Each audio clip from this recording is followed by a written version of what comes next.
I am Mary Alice Long. I have a doctorate in clinical psychology, and I have a local practice in the Pacific Northwest, and I'm co-director of Play Equals Peace with Kathy Ann Beatty in Minneapolis.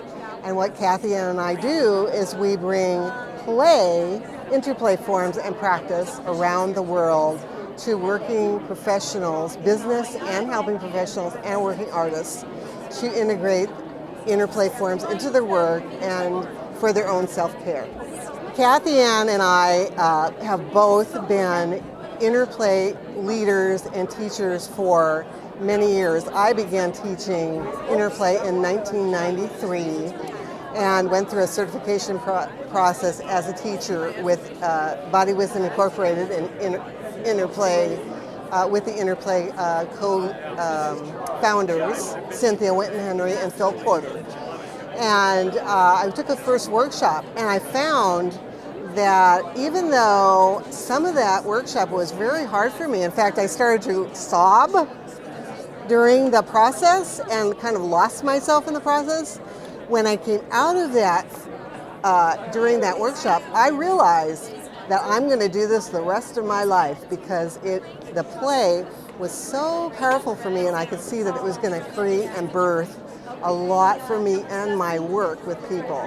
I worked with a client in Northern California with interplay, and she was a very creative person, but she had a lot of boundary issues where she was kind of all over the map, and in fact, she really wanted to have a relationship with me that was not something that we should go with.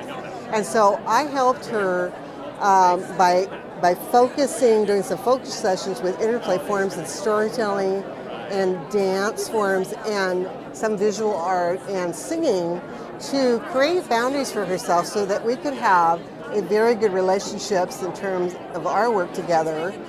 And also, she started to have a much fuller life outside. Her depression decreased, and she took her work as an artist and incrementally boosted it up so that now she's a very well-known artist in the area and has a really rich life. When I started my business in Play Equals Peace, which is just very recent actually, I had about 15 years of practice as an arts-based psychotherapist, but because of my upbringing, I had this missionary kind of approach or sacrificial approach where 99% of what I do, I love, but I was giving away myself. I would do a lot of free work, a lot of pro bono work, which I like to do, and I'm a very strong volunteer, but I have not been making a living. So now I'm really working with myself and other women and men, but particularly women, who are under-earning and helping them to see how to have a full life in their work and develop their passions. And part of that is also being able to make a living and earning what they deserve.